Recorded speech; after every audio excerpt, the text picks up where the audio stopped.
When I heard the snow crunch, I didn't even turn. But then a low, broken moan drifted through the trees, and my breath seized. It wasn't a human voice. It was something pleading. I was splitting birch rounds behind the cabin, the axe handle numb in my fists, my mind deadened by routine. Months drift by like that when you've quit on the world. Chop, stack, sleep. Fire keeps the body alive, but the soul? Mine had been frozen since the accident that took my family. So when the first sound reached me, I barely registered it. The second, sharper, almost a sob, pulled me around. She stood 2 paces away, a full-grown she-wolf, winter coat silvered with frost, ribs showing under the hide. No snarl, no threatening posture, just those strange, liquid eyes and what looked like dark streaks on her muzzle. For an instant, I assumed it was dried blood. Instinct said, reach for the hatchet on my belt. Then the wolf exhaled, and a bead of moisture slipped free and hung on her whiskers before falling. Tears. Actual tears. I blinked hard, sure my mind was playing tricks. Wolves don't cry, certainly not in front of men holding axes, yet the evidence shimmered in the brittle morning light. She took one cautious step forward, head lowered, jaws locked around a small bundle of gray. With surprising gentleness, she laid it on the crusted snow at my boots, then backed away and sat. She didn't flinch, didn't run. She simply watched, chest heaving, as though every breath hurt. My heartbeat hammered in my ears. I crouched, hands trembling, and brushed powder from the tiny shape. A pup, no bigger than a house cat, hind legs twisted at grotesque angles, tongue lolling. Each rise of its ribcage was a miracle measured in inches. One eye cracked open, cloudy and unfocused, yet somehow aware. The mother whined and pressed her paw into the snow, leaving a perfect print that filled instantly with red. Only then did I notice the cuts along her flanks, fresh, ugly gashes that still oozed. I swallowed hard. "Easy, girl," I whispered, as if she understood English or mercy. The pup's fur was matted and icy. When I slipped a glove beneath its body, my palm came away sticky with half-frozen blood. Something inside me, something I thought long dead, lurched to life. I looked back at the mother. She wasn't baring teeth or bristling. She was waiting. "If you're trusting me," I muttered, voice cracking, "then I have to trust you." I set the axe aside and eased the pup into my arms. Its weight was feather light, the way my own boy had felt when I carried him sleep-drunk from car to crib on stormy nights. Heat flooded my eyes, but I forced myself upright. The she-wolf's ears twitched. She tensed, yet didn't rise. We locked gazes, a bridge between two creatures broken by loss but still breathing. That look drilled through me. She studied every motion as I pushed open the cabin door with my shoulder. Snow squealed beneath her paws, but she stayed outside, head cocked. I could feel her stare on my spine while I cleared the work table of tools and laid the pup on a folded blanket. Its pulse fluttered under my fingers, faint, frantic. I grabbed the first aid kit, hands working on autopilot, scissors, antiseptic, gauze, splint material from the sled repairs, hydrating fluid warmed near the stove. Through the frosted window she watched, unmoving. Sometimes she lifted one foreleg as if to step forward, only to freeze, claws curled. Once, a soft woof escaped her throat, a sound so raw with hope it punched air from my lungs. The pup whimpered when I aligned the shattered limb. I murmured apologies, nonsense words, anything to steady my own shaking. The wolf outside answered each cry with a low, throaty hum, not a growl, more a lullaby scraped from stone. When I glanced up with bandages half-tied, I caught another tear sliding from her eye, carving a clean path through dirt. She looked at me like one of her own.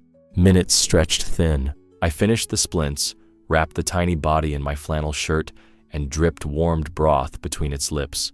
The pup swallowed, a spasm so small I almost missed it. Relief hit like a kick. I exhaled for the first time since that initial crunch of snow. Outside, the mother rose and took 2 tentative steps toward the door. Snowflakes clung to her lashes. I opened the latch an inch. She pressed her nose to the gap, inhaled the cabin's heat, then backed off and lay down facing the threshold. No further, no closer, an invisible line of trust drawn across the sill. "I'll keep him alive," I promised, voice hushed, unsure whom I was reassuring. "I swear it." She blinked once, slow as dusk, and rested her head on her paws. For a heartbeat, the forest felt impossibly quiet, as though every pine held its breath. The fire popped behind me. The pup sighed. Somewhere in that silence, the ice around my own grief began to fracture. I thought I would just help and that would be the end of it, but nature had something very different in mind. I laid the pup on the table, its breath a moth-wing flutter against my palm, and stoked the stove until the iron glowed like dawn. Snowmelt hissed in the tin cup.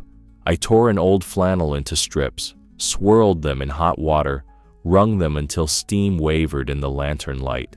My fingers, stiff from years of felling trees, moved with a gentleness I scarcely remembered possessing, splinting the tiny leg, cleaning the punctures, whispering words that once belonged to bedtime. Outside, the she-wolf settled beneath the window. No howl, no restless pacing, just that unblinking gaze tracking every motion through the frosted pane. Her breath fogged the glass in slow, sorrowful blossoms. She could have vanished into the pines, but she stayed, wounded flank pressed to the snow as though distance itself were a sacrifice. I warmed milk in a small pot, cooling it drop by drop on my wrist the way I used to test formula for my son. A square of linen became a funnel. I eased the cloth between the pup's teeth and squeezed. The first trickle dribbled out, but the second he swallowed. A sigh rattled through his body, life clinging by a thread, yet still clinging. That was when she rose. The mother lifted herself onto all fours, hackles flat, tail low. Pain flickered across her face, but determination held stronger. She took 3 deliberate steps to the cabin door and tapped it once with her paw. No crash, no demand, just a muted thump that sounded almost polite. My heart kicked. If she charged now, both of us were finished. Yet I heard no hunger in that tap, only pleading. I crossed the room, unlatched the door, and eased it open the width of my palm. Moon-white eyes met mine, eyes too intelligent to be called wild. In that sliver of space, our fears touched, like cold hands finding warmth. I knelt, let the lantern's glow spill onto the threshold, and waited. She didn't enter. Instead, she lowered her head, muzzle hovering just inside, catching the scent of her child mingled with antiseptic and smoke. Her ears trembled. Another tear slipped free and vanished in the drift. The pup whimpered behind me. At the sound, her claws flexed, but she stayed put, choosing trust over instinct. "Easy, girl," I breathed. "He's safe." The words came out ragged, soaked in promises I could no longer break. I backed away, leaving the door ajar. For the first time in months, cabin air felt like something living, freshened by the breath of the forest. She remained at the line, half in twilight, half in sanctuary, watching as I lifted the pup and coaxed another stream of milk through the cloth. His throat worked, fragile and determined.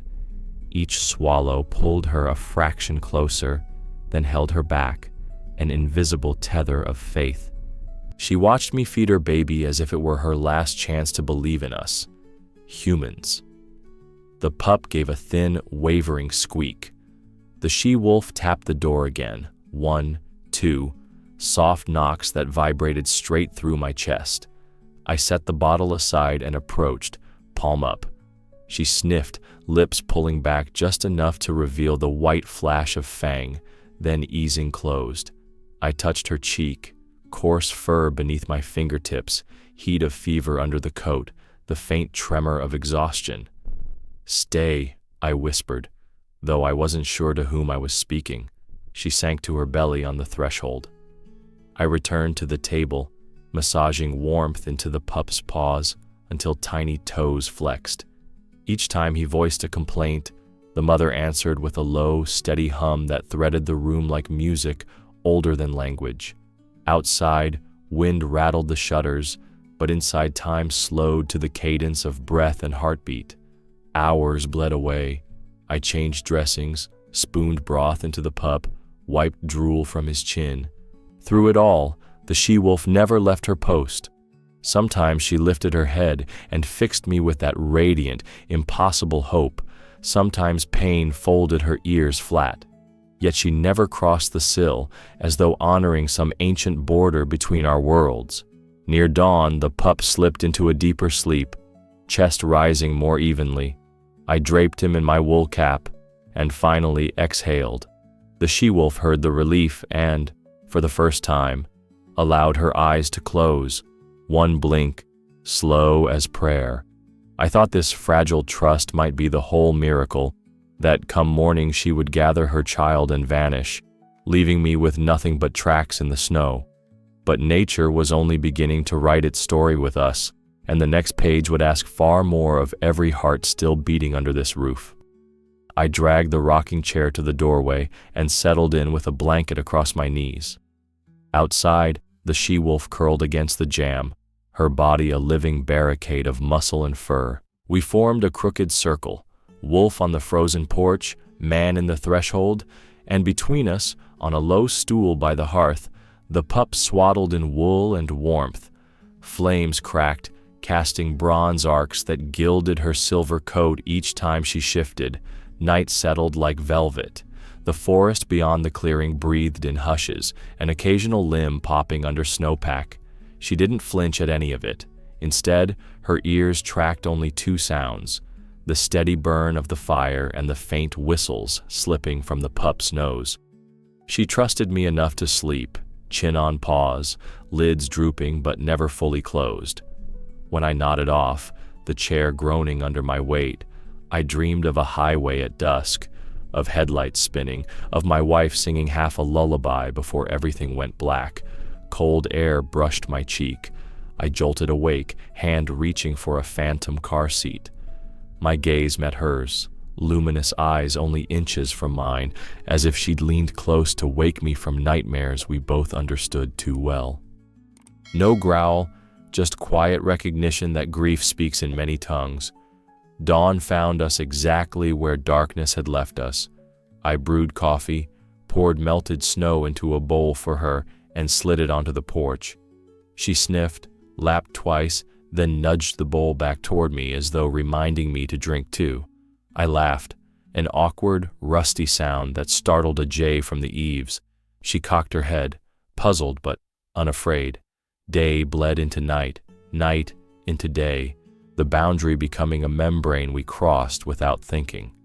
I spoke to her the way I once spoke to my infant son, slow, soothing nonsense.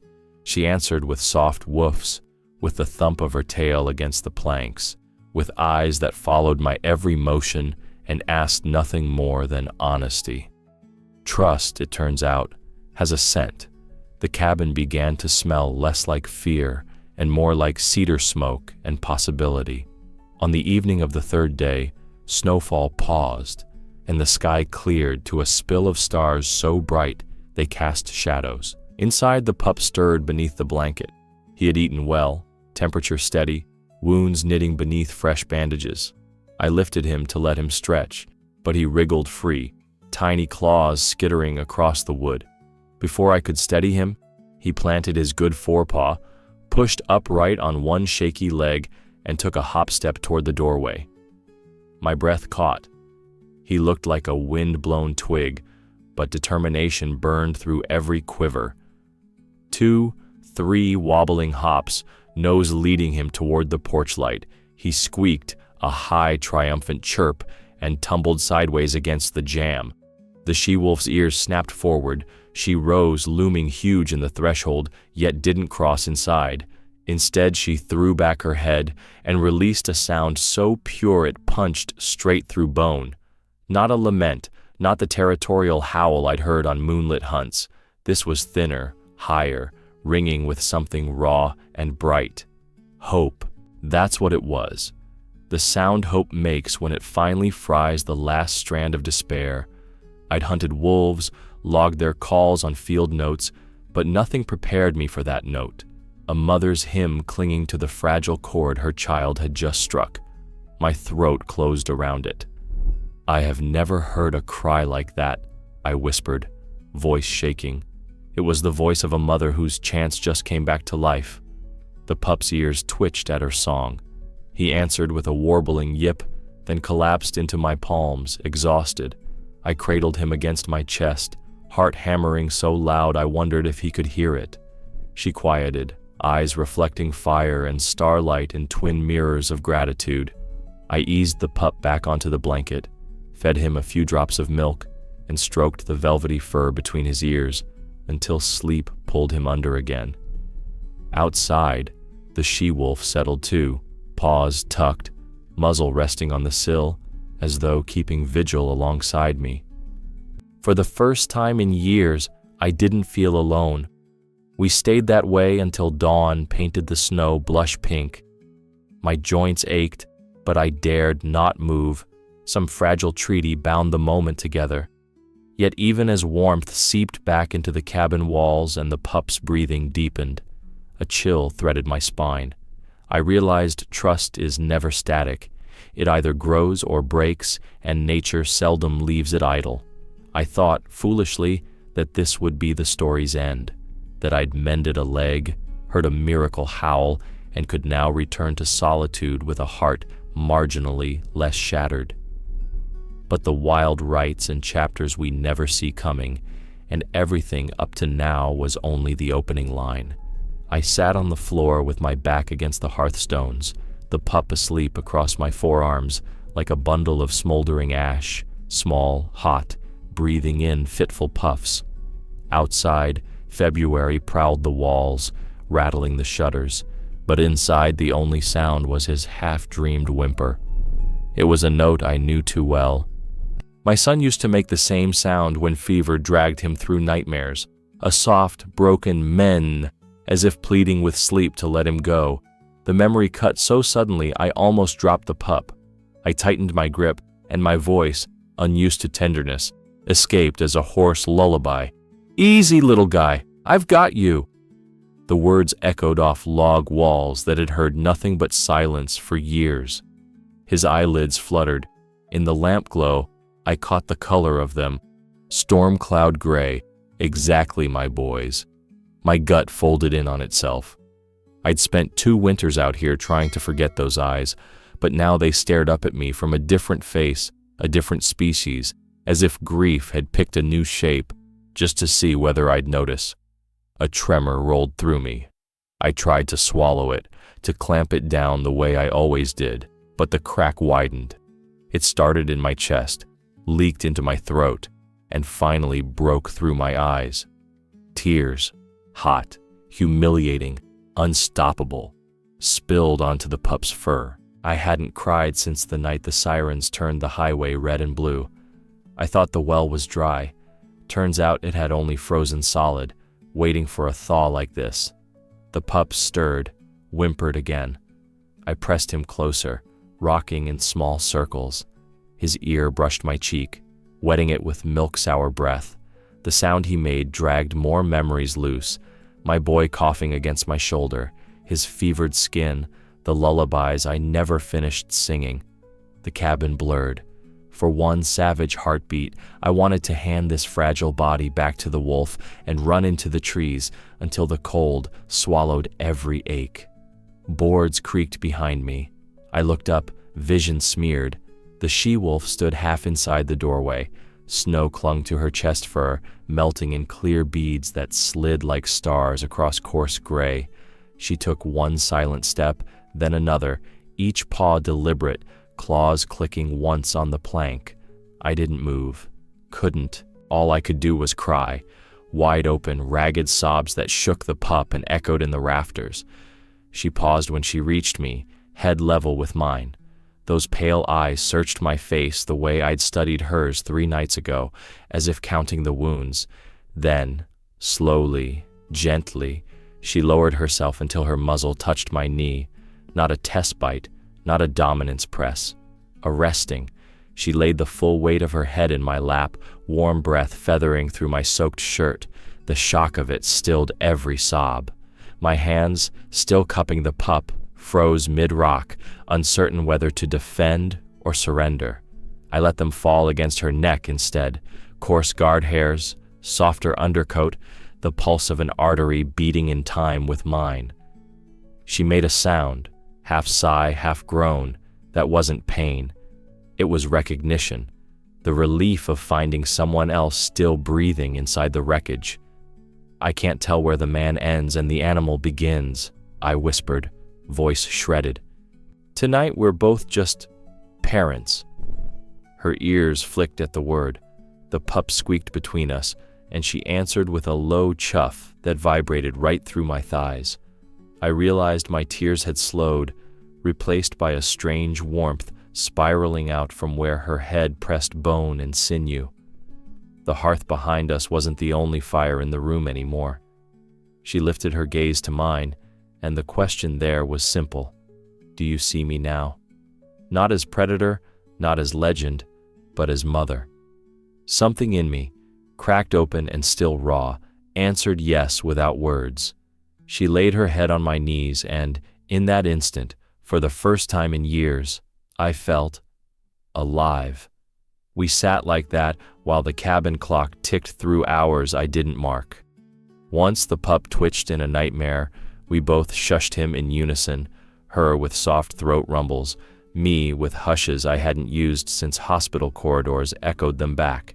The 3 of us, stitched together by wounds that finally bled the same color. Toward dawn, the wolf eased up, shook snow from her coat, and padded back to the doorway. She looked over her shoulder, waiting. I carried the sleeping pup to his blanket, near the dying embers, tucked him in, and followed. Outside, the eastern sky bruised into violet. Frost snapped under her paws. My boots sank past the crust. We stood shoulder to shoulder, man and she-wolf, watching the horizon brighten like a wound healing from the inside out. I thought maybe the night had spoken its last miracle, that grief had spent itself and would now lie quiet. I was wrong, of course. Nature had barely cleared her throat. Snow dusted the cabin roof the morning she left. I saw her tracks leading into the black spruce, felt a flicker of pride at her strength, told myself she'd be back by dusk. But dusk arrived empty, and the pup, cradled against my chest, turned its head toward every creak of the trees, expecting her shape to bloom from the shadows. I boiled broth, dipped the linen, squeezed a few drops onto his tongue. He swallowed once, then turned away. The fire snapped. He shivered. By dawn of the 2nd day, his breaths came shallow, and he whimpered in a language I was starting to understand. "Where is she?" I answered with lies. "Soon, little guy. She's hunting. She'll be back any minute." My own voice sounded brittle, like antlers ready to splinter. I paced the cabin, listening for paw steps that never arrived. Each hour stretched thin, and the room felt smaller, its corners crowding me with doubt. On the 3rd afternoon, the pup refused water, his head lolled, eyes glazing over. Panic clawed up my throat. I stoked the stove until iron glowed, hoping heat alone could will him back. Nothing. At twilight, when the silence grew unbearable, I wrapped him in my coat, grabbed a lantern, and stepped into the forest. Snow swallowed my boots to the ankle. The wind cut sideways, erasing tracks as fast as I made them. I held the pup close, his heartbeat a slipping metronome against my ribs. "We'll find her," I murmured. Not sure I believed it. She promised. I called her the way people swear they'll never call to a wolf, by name I didn't know, by pleas no animal should heed. "Girl, mother, I've got your baby." My voice echoed off trunks, came back sounding smaller. The forest answered only with the creak of frozen limbs. Somewhere between the 2nd and 3rd mile, Desperation cracked me open. I fell to my knees in a drift, lantern wobbling, snowflakes hissed on the glass, steam curling. Tears froze at the corners of my eyes, cracked when I blinked. Please, I begged the dark. He's dying. I can't do this alone. The pup gave a weak cry, thin as spider silk. From deep among the birches, another sound rose, the soft crunch of weight on crusted snow. I swung the lantern. 2 pale discs glowed back, steady, measured, familiar. She emerged, shoulders rippling beneath a coat hardened by sleet, but eyes blazing with purpose. Not alone. In her jaws, she carried a snowshoe hare, body still limp, fresh blood painting the fur brilliant against the moonlit drifts. She stopped 3 strides away, dropped the hare, and nudged it forward with her nose. Only then did she look at me, an order and an apology intertwined. I stood, legs shaking. "You hunted for him," I breathed. Understanding detonated in my chest. "All this time I thought I was the savior, but you were out there feeding my boy." My voice guttered into a laugh that sounded half mad. She stepped closer, enough for the lantern light to show raw patches on her pads and a gash along her shoulder, trophies from the hunt. She had spent her strength so he could keep his. Reverence slammed into me so hard my knees nearly folded again. I knelt, sliced the hare's belly with my knife, and scooped warm liver into my palm. The pup licked weakly at first, then greedier, as though remembering how to live. The she-wolf watched, chest rising with each swallow he took. When he finished, she sniffed his muzzle, then mine, her breath clouding between us. No growl, only a low hum of approval, a covenant sealed in blood and gratitude. We started back together, wolf trotting ahead, me stumbling behind, pup tucked warm and heavy now, as though hope itself gained weight inside him. At the tree line, the cabin lantern glimmered like a distant ember. For the first time in 3 days, I exhaled without fearing what the next inhale would cost. I believed, foolishly, that the worst was over, that the forest had extracted its due and would now grant us peace. I could not have guessed what waited just beyond the clearing, something that would test every fragile thread we had knotted between our hearts, and burn its lesson so deep I would carry the scar long after snow and memory had melted away. The thaw came quick that week, ice dripping from the eaves, sun tinting the snow the color of old ivory. Inside the clearing it felt almost like spring, though breath still smoked in the air. The pup felt it first. One morning he woke with a spark in his eyes, wriggled free of the blanket, and put weight on the once shattered leg. He wobbled, yelped, toppled sideways, then scrambled up again, tail a pennant of pure delight. I cleaned the last of his wounds, and he nipped my sleeve like a child tugging a father toward a carnival. We went outside. He burst across the crust, skidding, yipping, half bark, half laugh, until every crow in the canopy complained. The she-wolf watched from the tree line, body tense with pride and caution. When he veered too near a fallen log, she barked once, sharp as a snapped twig. He spun and bounded back, nose dusted white, triumphant. For 3 days the clearing rang with his play, chasing his own shadow, pouncing on snow clumps, howling a cracked puppy falsetto that made her ears twitch with amusement. Each night he curled against her side just beyond the porch, and every dawn he sprinted for the cabin to nose my boots awake. Grief, which had clung like frost, began to sweat off my ribs. I even caught myself humming. On the 4th dawn, she rose before sunrise, nudged him to his paws, and pointed her muzzle toward the deeper forest. He wagged at me, one last quick bark, then trotted after her, a miniature echo gliding through the drifts. I stood on the steps, hand lifted in a farewell he couldn't understand, watching until their shapes dissolved into the pines. Hours passed. I chopped a stack of spruce, patched a roof shingle, tried to pretend the quiet was normal.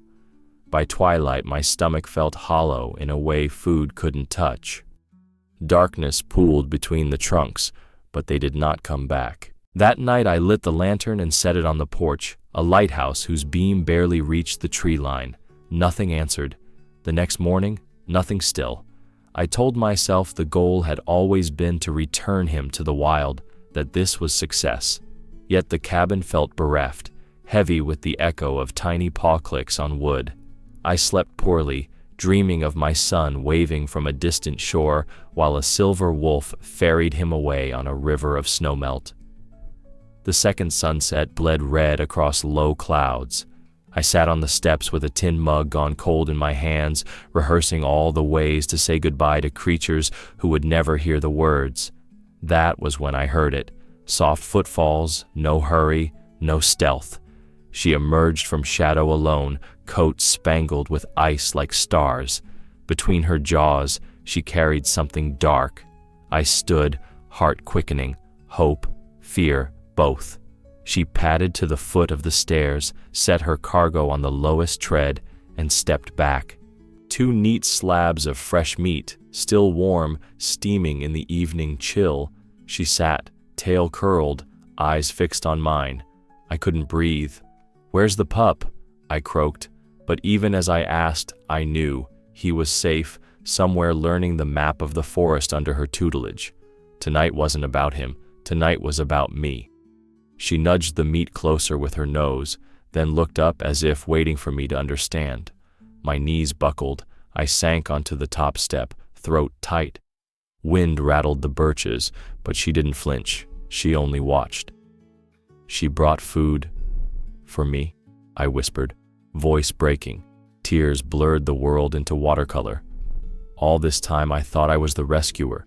She was feeding my child, and now she's feeding me. My chest hitched. She didn't come for help.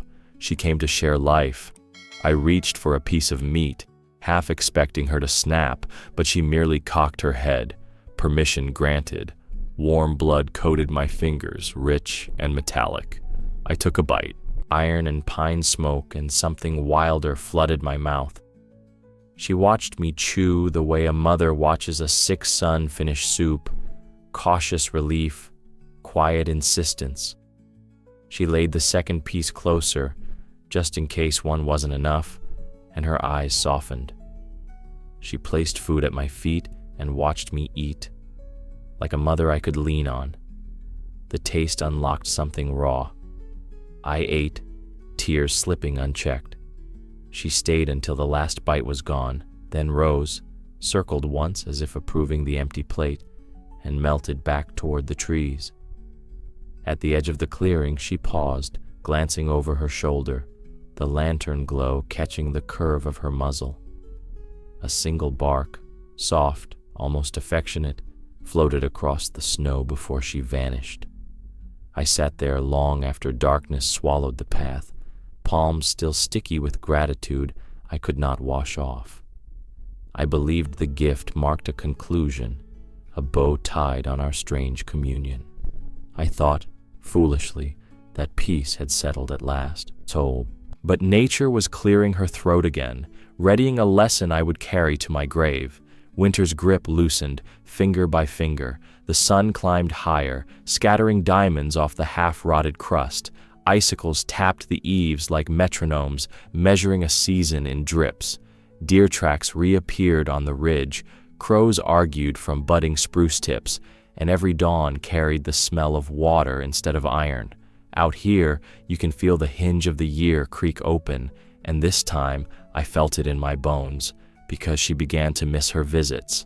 The pup, no longer a pup really, had grown into rangy adolescence somewhere beyond my sight. I'd hear him at night, an awkward, cracking howl rolling down the valley, followed by her deeper answer, a patient instructor correcting pitch and cadence. I'd smile into the darkness, proud and a little heartsick, the way a parent smiles when a child's voice changes and childhood slips through the cracks. She still came, but the rhythm thinned. Every third dawn, then every fifth, then a full week of absence that gnawed at me like hunger. Each time she did appear, she kept to the tree line, nose high, searching for the breeze that carried his scent back to her. She'd tilt her head, confirm the distance, and pad over to sit a few yards from my steps, sharing the silence until instinct tugged her home again. I learned to accept those brief audiences as gifts, though each departure left a hollow ringing in the cabin timbers. Then came the morning that felt carved out of crystal, sky hard blue, snow glazed with night frost. I pushed open the door, and there she was, already in the clearing, lit by sun so bright she looked carved from winter itself. She didn't advance or call. She simply stood, tail low, ears forward, gaze fixed on me, a statue of waiting. I walked toward her slowly, palms up. The snow squeaked under my boots, loud as gunfire in that hush, but she didn't flinch. I stopped an arm's length away. Our breaths mingled in a single white cloud that wavered between us. Her eyes shone with the same pale fire I'd trusted on the very first day, yet something had changed. An ease, almost a smile. "Hey, girl," I whispered. "He's doing all right, isn't he?" The question was pointless. The answer glimmered in her coat, in the relaxed set of her shoulders. Still, I needed to say the words, to feel them on my tongue. "You did it. You both did." She stepped forward, one silent stride, and lowered her head. The world tightened to the rough pad of her nose nudging my knuckles, the soft huff of her breath warming frozen skin. Then her tongue swept across the back of my hand, coarse, swift, unmistakably gentle. The warmth of that touch steadied the spinning planet. For a single heartbeat, I believed I was worth saving. She licked my hand again, lighter this time, sealing a promise older than language, and I felt something inside me break and knit together at the same time. Gratitude rose like floodwater, hot behind my eyes. I reached to her cheek, brushed the ridge of bone beneath the fur, and whispered, "Thank you," because any other sentence would have shattered. She pulled back, blinked once, as if committing my scent to memory, and turned toward the trees. No hurry, no backward glance. She trotted through the crust, paws kicking up crystals that caught the light, a comet tail of ice bright against shadow. 5 strides in, she dissolved into the pines, swallowed by green so deep it might as well have been the sea. The clearing sighed and sagged without her. Snowmelt ticked off branches. A jay jeered from the rooftop.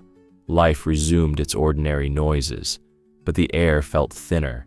I stood barefoot in the frost, hand pressed to my chest where her warmth still lingered, and understood that some goodbyes are circles closing, perfect, necessary, and painfully complete. She had come to show me the ending, and I accepted it the way you accept dawn. It happens whether or not you want more night. Days passed.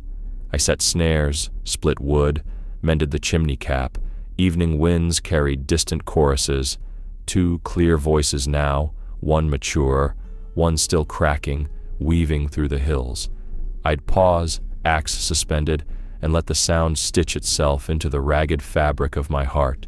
Gratitude, longing, pride, they all shared the same note. I believed, with a weary sort of peace, that this was the final chapter, her blessing pressed into my skin, her child thriving in the wild, and me left to guard the memory like a lantern against the dark. I thought it was farewell, and that would be the whole story. But I was wrong. Spring rinsed the valley green, then summer baked it gold, and I slipped back into the slow rhythm of a man with no witness but the trees. I fixed the roof, planted beans behind the shed, let days stretch quiet and unremarkable. Sometimes at dusk a pair of distant howls braided across the ridge, hers steady as a drumbeat, and his, deeper now, almost grown. I'd lift my cup to the sky and toast invisible shapes, then go back to chores, telling myself the story had closed tidy enough. It was early September when the miracle looped around. Dawn seeped peach pale through the pines, dew glittered on the steps. I opened the door, blinked against the light, and froze. A young wolf sat where the snowdrift used to be, paws planted, chest broad but still lanky in that adolescent way. His coat carried the same dappled gray as hers, only brighter, as if summer had polished him. He didn't flinch when the latch clicked. He just watched, head slightly tilted, ears flicking at gnats. Memory punched the breath from me. "You can't be," I whispered, and yet every line of him said he was. Those eyes, storm cloud gray, the healed kink in the hind leg where bone had once shattered under my hands. I stepped onto the porch, pulse hammering. He stayed. 10 paces of dew-wet grass stretched between us, sparkling like some holy moat. My boots squeaked. He lifted his nose, sniffed, and something behind his gaze shifted, recognition flaring like a struck match. He rose and walked toward me, slow, careful, tail low in respect, but not submission. Halfway he stopped, as if to give me the choice. I eased down to one knee, palm forward. "It's all right, boy. I remember too." He closed the gap in 3 silent strides. The last time we were this near, he fit in my coat. Now his shoulder brushed my chest. He lowered his head, and before instinct could warn me, his tongue swept the back of my hand, once, twice, rough, deliberate, almost ceremonial. He looked at me like one of his own, as if there were no years, no fear, no hurt between us. Heat stung my eyes. I reached to his cheek. He leaned into the pressure, breath warm against my wrist. For a moment, the forest blurred out, leaving only the thrum of 2 hearts that had never really parted. I felt the pulse under his jaw, strong and sure, and remembered the day it fluttered like a moth in my broken cabin. Gratitude flooded me, hot, unstoppable. "You made it," I murmured. "Your mother was right about you." He pulled back then, turned his head east, ears pricking to something I couldn't hear. A call, perhaps, or simply the pull of open country. He gave a short rumble, deep and confident, and I understood. He hadn't come for help. He'd come for acknowledgement, maybe even thanks of his own. A debt settled both ways. He trotted to the edge of the clearing and paused. One last glance over his shoulder, eyes bright, mouth slightly open in what almost looked like a grin. Then he melted into the sea of ferns, leaving the grass swaying in his wake. I stayed kneeling until dew soaked my jeans, hand still tingling where his tongue had rested. "That was him," I said to no one. "The very same, grown. He came back to say thank you, or to show he remembered." The thought tore something loose inside, a bittersweet joy I hadn't known existed, somewhere between a reunion and a release. The sky brightened. Chickadees flitted through the spruce. I stood, wiping damp from my knees, feeling taller than the treetops. Inside the cabin I poured coffee that tasted suddenly richer, like the pot had steeped in wonder. I set a second mug on the porch rail out of habit, an old ritual once reserved for her, and watched steam curl up to greet the morning. For the rest of the day, I moved through chores with a lightness that made every hinge sing. The forest held a new hum, as if paths I couldn't see were wiring us together beneath the moss. Every snapping twig made me glance up, half expecting another miracle. I thought, with foolish certainty, that this was the final bow, the encore no one dares expect, and I almost believed the curtain had at last come down for good. But nature was already rustling backstage, readying a note I would never forget. It's astonishing how fast a life can tilt back into its grooves once the heart finds a reason to beat again. Spring bled into summer, summer cooled toward fall, and I slipped into routines that used to feel like punishment, hauling water, stacking wood, patching shingles the wind had peeled loose. Same chores, same silence, yet none of it sounded hollow anymore. The cabin even smelled different, as if smoke and pine had learned a softer language. Maybe it was me learning to breathe without that old hitch of grief. I kept the tin bowl beside the door. polished it too. Ridiculous habit for a man who eats straight from the pot. But it mattered that the rim caught daylight, that any passing muzzle might see a glint of welcome. Sometimes a jay hopped down for crumbs, sometimes a red squirrel risked his tail for the last oats, and once a fox kit trotted in at dusk, sniffed the water, and trotted off, tail waving like thanks. Each visitor felt like a message. We remember. When I stood on the porch at sunrise, coffee scalding my palms, I'd look at that bowl and hear myself say it aloud, just to be sure the world knew I hadn't forgotten. I can't explain why she chose me, but now I know. Animals remember. They love. They forgive. No less than we do. Maybe more. People who've never lost everything think survival is muscles and meals. Truth is, survival is stories. Those wolves, mother and son, rewrote mine sentence by sentence until the ending no longer tasted like ashes. I felt it in the way my shoulders squared walking the ridge, in the strange urge to hum while splitting spruce. Even nightmares shifted. Crashes in glass gave way to images of silver fur and sunlit eyes, and I'd wake with tears that felt clean. Some evenings I'd set an extra plate on the porch rail, just a scrap of venison or a heel of bread, then sit on the steps, elbows on my knees, and imagine distant paws turning toward the scent. I never saw who took those offerings, but they vanished before morning every time. A silent conversation, older than words. The first frost came. Leaves rattled like bone charms in the wind. One night, the northern lights draped themselves over the valley, green curtains rippling so bright I could read the ground. I poured 2 cups of coffee out of habit, set one beside the empty bowl, and leaned back in the rocker. If someone had told me a year ago a wolf would teach me how to live again, I'd have laughed until my lungs burned. Now, I simply watched the sky break itself against the mountains and let gratitude spill through the cracks. It must have been close to midnight when I heard it, a lone howl rolling across the ridges, low and confident, threaded with a lighter harmony that rose, caught, and settled into perfect pitch. My skin prickled. I couldn't tell whose voices they were, hers and his, or perhaps his alone and some new companion, but the cadence hit me like the smell of home cooking after a long absence. I closed my eyes, letting the note pour through bone and blood. A moment later, the forest answered. Distant echoes, a whole chorus threading itself into their call, as if the valley were one vast throat learning the same old song. I laughed, quiet and shaky. Go on, I whispered. Teach them. The chorus ebbed. Silence folded back. A breeze rattled the stovepipe. I lifted the second mug, still warm, and toasted the dark. Steam blurred the stars, and I thought about choices we never knew we were making.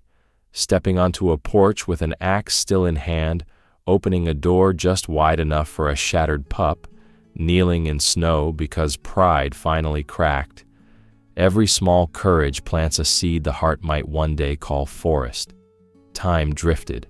The rocking chair creaked, matching my breath. Somewhere beyond the tree line, another single howl floated, brief, almost playful, like a child waving goodbye over a shoulder already turned toward adventure. An answering smile tugged my mouth. I'm listening, I said. I'll always be listening. If you had told me back then that a wolf would teach me how to live, I would have laughed. Now I just listen to the forest, and I wait. Maybe, just maybe, they'll come back. Such things don't happen, but I saw it. I held it in my hands. I wept beside a she-wolf. And now, I am alive again. If you believe in a special bond with animals, right? We are not alone in this world.